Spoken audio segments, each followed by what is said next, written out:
Hi everyone, so welcome to another video of LRDA practice set. और आज के इस वीडियो में हम वंस अगेन एक थोड़ा सा अलग टाइप का सेट देखेंगे और ये है क्यूब फॉर्मेशन के बेसिस पे। आप इसको क्यूब कटिंग भी कह सकते हो, क्यूब कटिंग रीअरेंजमेंट भी कह सकते हो। ठीक है, तो ये आपका लॉजिक बेस्ड DI का सेट आप कह सकते हो इसको। ठीक है, तो हालांकि इसमें कैलकुलेशन थोड़े ज्यादा रहेंगे। तो देखते हैं सेट क्या है। उससे पहले दोस्तों एक बार बताना चाहूंगा, कल यानी 23 मई को मैं ये मैराथन सेशन कंडक्ट कर रहा हूँ क्वांटिटेटिव एप्टीट्यूड का, जिसमें हम 3 टॉपिक को वन शॉट में कंप्लीट करने वाले। रेशियो, प्रोपोर्शन, पार्टनरशिप एक टॉपिक हो गया, फिर हमारा दूसरा टॉपिक है एवरेज एंड तीसरा है मिक्स्ड एलिगेशन। तो please be part of this marathon session. शाम को 8 बजे से शुरू होगा, लिंक डिस्क्रिप्शन में रख दिया है। आप चैनल के होम पेज पे जाके भी अपना नोटिफिकेशन सेट कर सकते हो। Make sure to attend this session. ठीक है, चलो तो देख लेते हैं क्या है ये सेट आज का। सो गाइस, इसके अंदर एक सिंपल सा इंफॉर्मेशन आपको दिया है। A large cube of total volume 512 centimetre cube is made up of smaller 1 centimetre cubes. The larger cube is made by following this rules. Start from the left hand side and number the smaller cubes 1 to 8 from left to right. Place cube number 9 behind cube number 1 to start the second row and proceed all the way to cube number 64. तो मतलब आपने क्या किया, cube 1 2 3 4 5 6 up to 8 रखा, फिर 1 के पीछे 9 number का क्यूब रखा, तो 9 10 11 12 ऐसे छोटे क्यूब आपने 8 और क्यूब रखे। तो ऐसा करते करते आपने 8 रो बनाए। सो आपका पहला लेयर बन गया जिसमें 64 क्यूब्स हो गए। सिमिलरली आपका दूसरा लेयर बनेगा जिसमें 64 क्यूब्स हो गए, तीसरा चौथा ऐसे 8 लेयर बनेंगे। तो 8 का क्यूब आपका क्या होता है, 512 होता है। This is what they have mention here. ठीक है, सो ये पूरा आपको समझाया हुआ है। उम्मीद करता हूं ये फॉर्मेशन सबको समझ में आ गया है। तो अब मैं आपको क्वेश्चन दिखाता हूं। अब जब भी ऐसे क्वेश्चन आएंगे, वंस अगेन जैसा मैंने बताया था, टीटा क्वेश्चन की गुंजाइश बन जाती है यहाँ पे, क्योंकि कुछ क्वेश्चन थोड़े से सिंपल हो गए, बट वही चीज है कि आपका कॉन्फिडेंस टेस्ट करेंगे। तो ऐसे क्वेश्चन को, ऐसे सेट्स को ज्यादातर टीटा क्वेश्चन के फॉर्म में देते हैं।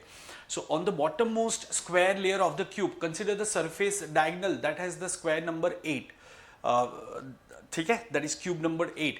Find the sum of all the numbers on the cubes on this surface diagonal on the bottom most layer. Question को समझना है आपको, क्या पूछा है, बाकी सिंपल कैलकुलेशन बनेगा। एक बार आपको क्वेश्चन समझ में आ गया, क्यूब का फॉर्मेशन समझ में आ गया, आप क्वेश्चन तो आसानी से कर पाओगे। तो ट्राई करो इसको। पहले मैं सारे क्वेश्चन दिखा देता हूँ, पॉज करके आप ट्राई कर लेना, फिर मैं उसके सोल्यूशन एक्सप्लेन करता हूँ। ठीक है, okay. Find the sum of 8 smaller cubes at the core of the larger cube. मतलब जो बड़ा सा क्यूब है 512 क्यूब्स है, उसमें सेंटर में कोर में 8 क्यूब्स हो गए छोटे छोटे। तो वो 8 क्यूब के नंबर का समेशन क्या होगा, ये आपको यहाँ पे पूछा है। ठीक है, तो कुछ इस तरीके का, ये जो कोर में आएंगे उसका नंबर आपको पूछा है। तो अभी मैं इसको डिस्क्लोज नहीं करूंगा, मैं एक्सप्लेन करूंगा। अभी के लिए क्वेश्चन थर्ड देख लेते हैं। What is the minimum possible sum of numbers on the cubes located on any of the body diagonal. Guys, what is body diagonal, आप चाहो तो यहाँ पे गूगल भी कर सकते हो, मैं तो एक्सप्लेन करूंगा, लेकिन क्योंकि आप खुद से ट्राई कर रहे हो तो बॉडी डायगोनल को समझना। It's not the normal diagonal that is on the face of a cube, it's the longest diagonal of the cube, जिसको हम बॉडी डायगोनल कहते हैं। तो इसके ऊपर जो क्यूब्स आएंगे उसका मिनिमम पॉसिबल सम क्या होगा वो पूछा है। ठीक है, तो देखेंगे इसको। And what is the maximum possible sum of numbers on 2 cubes which are located in the same row or column of the larger cube. ठीक है, तो ये आपका चौथा सवाल है। And last question, which of the following 2 cubes do not have any edge common, right? तो इसमें से कौन से क्यूब ऐसे हैं जिसमें कोई भी एज कॉमन नहीं है। तो ये आपके 5 सवाल थे, एक बार जल्दी से इसको ट्राई करो। ठीक है, और यस अभी हम आगे बढ़े, सोल्यूशन देखे उससे पहले दोस्तों बताना चाहूँगा कि आप अनअकैडमी का मेरा प्लस या आइकनिक सब्सक्रिप्शन लेके मेरा बैच भी ज्वाइन कर सकते हो for more practice of such caselets, right. जब भी सब्सक्रिप्शन लेते हो do not forget to use code SHART10। चलो तो अब सोल्यूशन को देखते हैं दोस्तों, let's look at the solution. ठीक है, तो यहां पे मैं सबसे पहले क्या कर रहा हूं, आपको फॉर्मेशन बता देता हूं, आपको समझ में आना चाहिए। देखो आपने क्या किया कि 8 क्यूब को 1 से 8 क्यूब को ऐसे रखा, 1 2 3 4 5 6 7 8, फिर 1 के पीछे आपने 9 नंबर का रखा। ठीक है, सो 9 10 11 12 13 14 15 16, उम्मीद करता हूं आप सबको दिख रहा है। फिर 9 के पीछे वापस 17 आ जाएगा एंड सो वो तो आपका इस तरीके का फॉर्मेशन होगा। मतलब ये आपका फर्स्ट लेयर है। Let me just write down here. ठीक है, सो this is your first layer guys. Yeah, this is first layer. Then this is your second layer. This is your third layer. Then fourth layer. Then this is the fifth layer. तो नीचे से शुरू हो रहा है, first layer, second layer, third layer, fourth layer, and so and so fourth. तो guys ऐसे करते करते आपके टोटल 8 लेयर हो गए। तो मैंने कुछ लेयर यहाँ पे दिखाए हैं। सो उम्मीद करता हूँ आपको ये समझ में आ गया है, ठीक है। चलो तो अब क्वेश्चन को देखते हैं। सबसे पहला वाला क्वेश्चन दोस्तों, सो फर्स्ट क्वेश्चन क्या था, on the bottom most square layer of the cube, सबसे पहला वाला जो लेयर है उसमें consider the surface diagonal that has the square number 8, ठीक है। Find the sum of all the numbers on the cubes on this surface diagonal on the bottom most layer, ठीक है।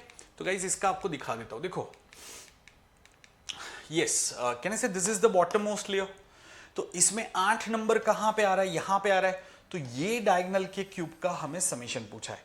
मतलब हमें क्या करना था पता है, 8 + 15 + 23 अप टू क्या करना है आपको, सॉरी 8 + 15 + 22 अप टू आपको 57 करना है।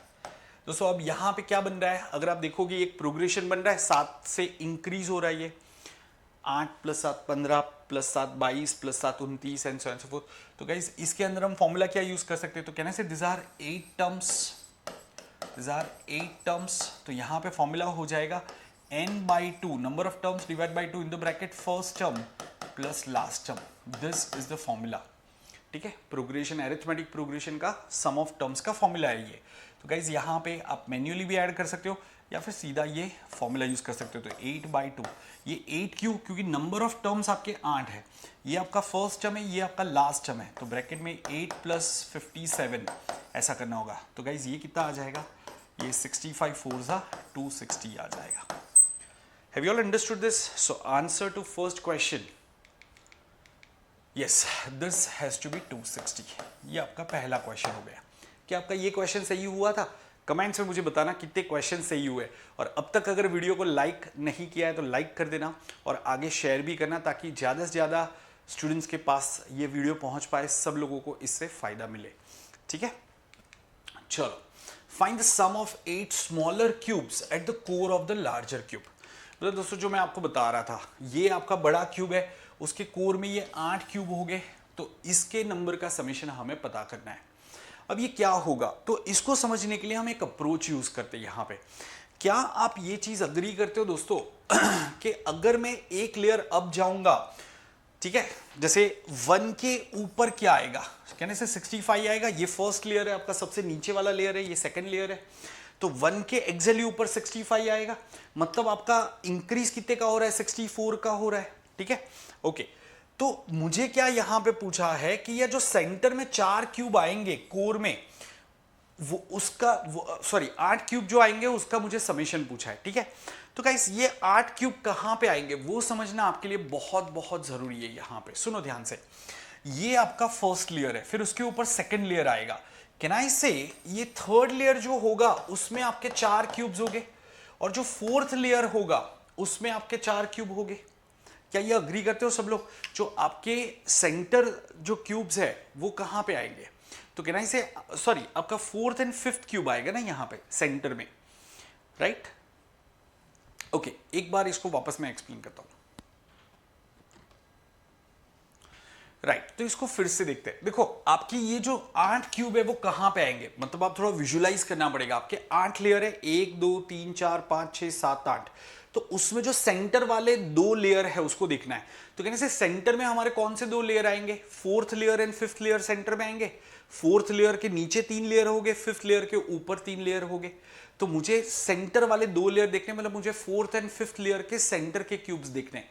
क्या ये समझ में आया सबको? तो अब यहां पे 4th एंड 5th लेयर के सेंटर के क्यूब का समेशन क्या होगा दोस्तों?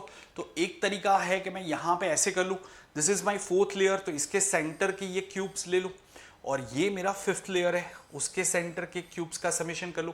जरा ये समेशन करके देखो कितना आएगा आपका, ठीक है। सो दोस्तों अगर आप चेक करोगे ये आपका आ जाएगा मतलब ऑलमोस्ट ये कितना है 300 1200, और ये आपका 200 800 2000 के आसपास कुछ आंसर आएगा इसका, ठीक है।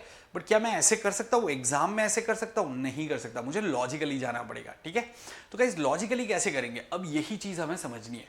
तो हम ऐसे कोई, ये आपको एग्जाम में ऐसे लिखने की जरूरत नहीं है, ये तो सिर्फ आपको विजुलाइज करवाने के लिए मैंने यहाँ पे लिखा है, ठीक है। तो अब समझते हैं इस क्वेश्चन को सॉल्व कैसे करेंगे। तो गाइस मैं क्या करूंगा, कैन आई से मुझे अल्टीमेटली सेंटर के क्यूब्स देखते हैं, तो मैं फर्स्ट लेयर के अंदर सेंटर के क्यूब्स को देखता हूं। ठीक है, फर्स्ट लेयर में सेंटर के मेरे क्यूब्स क्या है, 28, 29, 37, 36, ये 4 क्यूब्स है मेरे। ठीक है, 28, 29, 37, 36, अग्री करते हो? 28 प्लस 29 प्लस 37 प्लस 36। ठीक है, ये मेरा फर्स्ट लेयर है। अगर मुझे फर्स्ट लेयर से फोर्थ लेयर जाना है तो मुझे क्या करना होगा? तो कहने से एक लेयर जाने के लिए मुझे 64 ऐड करना पड़ेगा, 2 लेयर जाने के लिए मुझे 64 इंटू 2 ऐड करना पड़ेगा, 3 लेयर ऊपर जाने के लिए, मतलब फोर्थ लेयर में, फर्स्ट से फोर्थ लेयर मतलब 3 लेयर ऊपर जाने के लिए मुझे क्या करना पड़ेगा? कहने से 64 इंटू 3 ऐड करना पड़ेगा। तो ये हर एक के अंदर मुझे क्या करना पड़ेगा? 64 इंटू 3, 64 इंटू 3, 64 इंटू 3 ऐसा ऐड करना पड़ेगा। तो कहने से मुझे 4 बार 64 इंटू 3 ऐड करना पड़ेगा। अब आप करके देखो एक बार, 64 इंटू 3 क्या होता है? 192 होता है। सो दोस्तों 28 में 192 ऐड करो, कितना आएगा? 220 आएगा। तो कहना है फोर्थ लेयर का आपका एक नंबर 220 है। फिर 29 में 192 ऐड करो, कितना आएगा? 221 आएगा। तो फोर्थ लेयर का आपका एक सेंटर वाला क्यूब 221 है, and so and so fourth. तो सिमिलरली मुझे ये नंबर लाने, तो मुझे क्या करना होगा? कहने से 28 प्लस 29 प्लस 37 प्लस 36, इसके अंदर मुझे क्या करना होगा? कहने से 4 टाइम्स 64 इंटू 4 ऐड करना पड़ेगा, क्योंकि मुझे 4 लेयर ऊपर जाना है, 5वें लेयर में जाना है, मतलब नीचे से 4 लेयर ऊपर जाना है। तो 64 इंटू 4 हर एक में ऐड करना पड़ेगा। 4 नंबर में 64 इंटू 4 ऐड करना, मतलब 4 टाइम्स 64 इंटू 4। तो गाइस आपका फाइनल आंसर क्या होगा पता है? इसका समेशन। So please check this, it will come out to be 2052। ठीक है, चैट बॉक्स में मुझे बताना क्या ये आपका सही हुआ था दोस्तों? यस। चलो, तो ये क्वेश्चन उम्मीद करता हूं सबको समझ में आ गया होगा। अब नेक्स्ट वाला क्वेश्चन लेते हैं। What is the minimum possible sum of numbers on the cube located on any of the body diagonal? ठीक है, गाइस बॉडी डायगोनल मतलब क्या होता है, मैं एक बार फिर से बता देता हूं। अगर ये आपका क्यूब है, ठीक है, राइट, सो बॉडी डायगोनल मतलब जैसे मैंने कहा लॉन्गेस्ट डायगोनल, मतलब ये वर्टेक्स को, ठीक है, ये वर्टेक्स को आप यहां पे कनेक्ट कर दो तो ये बॉडी डायगोनल हो गया, या फिर ये वर्टेक्स को यहां पे कनेक्ट कर दो, ये बॉडी डायगोनल हो गया। आप जिस भी रूम में बैठे हो, अभी जिस रूम में बैठ के आप ये वीडियो देख रहे हो, उम्मीद करता हूं आप गार्डन में बैठ के नहीं देख रहे हो, जिस रूम में आप बैठ के ये वीडियो देख रहे हो, तो वो रूम के अंदर थोड़ा सा ऊपर की तरफ देखो, जो दो सबसे दूर के कॉर्नर्स होते हैं ना, एक ऊपर वाला और एक दूर का नीचे वाला, उन दोनों को जो कनेक्ट करता है वो बॉडी डायगोनल हो गया। सो उम्मीद करता हूं सबको बॉडी डायगोनल समझ में आ गया। अब उसके ऊपर के क्यूब का मिनिमम पॉसिबल समेशन हमें पूछा है, तो गाइस उसके लिए आप क्या करोगे? आप वंस अगेन एक स्मार्ट मूव यूज करोगे। ठीक है, लेट मी शो यू कि कैसे इसको जल्दी से जल्दी कर सकते हैं, एक्यूरेटली कर सकते हैं। राइट, कहने से ये मेरा फर्स्ट लेयर है। फर्स्ट लेयर में कौन से डायगोनल का समेशन सबसे कम है? ये वाला डायगोनल एक है और दूसरा मेरे पास ये वाला डायगोनल है। ठीक है, तो गाइस कौन से डायगोनल का समेशन कम होगा, है ना? तो कहना से ऑब्वियस सी कि ये 1, 10, 19, 28, 37, 46, 55, 64 है यहां पे, जबकि इसका समेशन करो, ये समेशन तो हमें पता है 260 आया था, इसका समेशन 260 आया था, तो उसी तरीके से मैं इसका समेशन ला सकता हूं। कितना आएगा दोस्तों? तो कहने से ये भी आपका 260 ही आएगा। अगर आप देखोगे तो आपका 260 ही रहेगा यहां पे। समझ में आ रहा है सबको? ठीक है ना, दिस विल ऑल्सो बी 260, क्यों 64 प्लस 1 इंटू 8/2 अल्टीमेटली 65 ही आएगा, राइट? सो दोस्तों आपका यहाँ पे जो डायगोनल, बॉडी डायगोनल है ना, उसके ऊपर क्यूब का समेशन सेम ही आएगा। वो क्या आएगा अब वो मुझे पता करना है, तो सुनो ध्यान से, उसको कैसे निकालेंगे गाइस? तो मैं कोई एक डायगोनल यहाँ पे ले लेता हूँ, क्योंकि आप ये डायगोनल ले लो या ये डायगोनल ले लो। सो मैं ये डायगोनल ले लेता हूँ, ठीक है, let me take this diagonal. Okay, अब मुझे क्या चाहिए? मुझे तो बॉडी डायगोनल चाहिए दोस्तों। थोड़ा सा 3D में सोचना इसको, तभी समझ में आएगा ये। तो केनाई से मुझे एक्चुअली नीचे से लेके ऊपर तक के क्यूब्स ऐसे लाइन में चाहिए, तो मैं ये नंबर तो एज इट इज ले लूंगा, लेकिन इसके ऊपर वाला क्यूब लूंगा। सो मैं यहां पे क्या लिखूंगा? 1 प्लस, फिर मैं क्या करूंगा? 10 प्लस 64 करूंगा। ठीक है, फिर मैं क्या करूंगा? ये जो नंबर है उसके दो ऊपर लेयर से मुझे क्यूब लेना है, तो मैं 19 प्लस 2 इंटू 64 करूंगा। ठीक है, फिर मैं क्या करूंगा? ये जो नंबर है 28, उसमें क्या ऐड करूंगा? 28 प्लस 3 इंटू 64। तो कुछ इस तरीके से मैं करूंगा, करेक्ट? तो ऐसा कब तक करूंगा मैं? तो कहने से दोस्तों यहां पे मेरा लास्ट नंबर क्या आ जाएगा? 64 प्लस 7 इंटू 64 ऐसा आएगा। लास्ट लेयर जो है, तो मैंने क्या किया, पहला क्यूब लिया, फिर ऊपर के लेयर से दूसरा क्यूब लिया, फिर तीसरे लेयर से तीसरा क्यूब लिया, चौथे लेयर से चौथा क्यूब लिया, इस तरीके से किया। क्या ये समझ में आ रहा है? That will be your cubes of body diagonal. ठीक है, तो अल्टीमेटली ये समेशन तो मुझे पता है, ये समेशन तो मेरा 260 है, तो 260 में मुझे क्या ऐड करना है, कहने से 64 प्लस 64 इंटू 2, ऐसा करते करते 64 इंटू 7 तक ऐड करना है। तो गाइज इसमें 64 अगर मैं कॉमन फैक्टर ले लूँ तो क्या आ जाएगा, 1 प्लस 2 प्लस 3 अप टू 7। तो 1 से 7 का समेशन आपका क्या हो जाता है, तो दोस्तों 1 से 7 का समेशन होता है 28। सो बेसिकली मेरा आंसर क्या हो जाएगा, 260 प्लस 64 इंटू 28। क्या ये सबको समझ में आया? तो दोस्तों ये आंसर आपका कितना आ जाएगा, ये आ जाएगा 2304। प्लीज चेक द वैल्यू एक बार, सब लोग इसको चेक करो, क्या ये 2304 आ रहा है? ठीक है, उम्मीद करता हूं सबको ये लॉजिक समझ में आया है। देखो अगर मैं आपको 3D में समझाना चाहूं ये क्वेश्चन को, ठीक है, कहाँ गया हमारा, यस। सो बेसिकली हमें ये पॉइंट से ये पॉइंट तक के क्यूब्स लेने थे, तो हमें ये फर्स्ट लेयर का हमने पहला वाला क्यूब लिया, सेकंड लेयर से हमने ये दूसरा वाला क्यूब लिया, थर्ड लेयर से तीसरा वाला, and so on so fourth. मतलब मैंने क्या किया कि ये क्यूब्स ले लिए और उसमें फिर मैंने 64 ऐड किया, फिर मैंने 64 इंटू 2 ऐड किया, फिर मैंने 64 इंटू 3 ऐड किया, and so on so fourth. यहाँ पे क्या करूंगा, ये जो क्यूब है उसमें 64 इंटू 7 ऐड करूंगा तो ये क्यूब आ जाएगा। अग्री करते हो सब लोग? ठीक है, क्यों? क्योंकि ये क्यूब क्या था आपका, 64 था, और ये क्या था, 512 था। तो 64 में 64 इंटू 7 ऐड करोगे तो आपका 512 आएगा कि नहीं? समझ में आया सबको? ठीक है, चलो एक लाइक एक्स्ट्रा बनता है इसके लिए, है ना? ओके, सो गाइज यहां पे आंसर आ जाएगा 2304। Now let's look at next question, which is very easy question. What is the maximum possible sum of numbers on two cubes which are located in the same row or column of the larger cube? Can I say सबसे बड़े दो cubes जो एक line में आते हैं, चाहे vertically चाहे हॉरिजॉन्टली, तो वो क्या हो गए, लास्ट टू क्यूब्स 511 एंड 512। तो answer will be 1023। Very easy question. ठीक है, ये सबसे बड़े दो क्यूब हो गए ना, सबसे बड़े नंबर वाले दो क्यूब हो गए। And last one, which of the following two cubes do not have any edge common, right? अब दोस्तों यहां पे थोड़ा सा आपको समझना पड़ेगा, ठीक है? Let's look at this diagram, everyone. इसको मैं क्लियर कर देता हूं पहले। Now let's look at this diagram. Can I say, suppose मैं ये नंबर ले लेता हूं 12, ओके? अब इसके आसपास में कौन से क्यूब आएंगे, तो ऑफकोर्स 11 आएगा, 13 आएगा, 21। अच्छा, एज जहां पे कॉमन है, तो कैसे 4 क्यूब ऐसे है जो इसके साथ में एज शेयर करते हैं, करेक्ट है? तो 12, 11, 13, 4 इनका डिफरेंस क्या है, तो कैसे डिफरेंस यहां पे देखोगे तो 1 का डिफरेंस है, फिर यहां पे देखो 12 प्लस 8, 12 माइनस 8, तो 8 का डिफरेंस है। तो अगर कोई दो क्यूब में 1 का या 8 का डिफरेंस है, कहने से उनका एक एज कॉमन होगा ही होगा, वो तो पूरे एडजेसेंट हो जाएंगे ना। देखो इनका कुछ भी कॉमन नहीं है, ठीक है, मतलब इनका भी एज कॉमन है, राइट गाइस, इसका भी तो एज कॉमन होगा ना, क्योंकि क्यूब है, तो अगर वो ऐसे टच है, ठीक है, तो ये एज भी तो कॉमन हुआ। आपको एज, फेसिस एंड वर्टाइसिस समझ में आना चाहिए, करेक्ट है? तो इनफैक्ट ये भी आ जाएंगे, तो सारे का कुछ ना कुछ मतलब एज कॉमन होगा ही होगा। ये सारे क्यूब ऐसे हैं जो एज ये मिडिल क्यूब्स के साथ में शेयर करते हैं, ठीक है?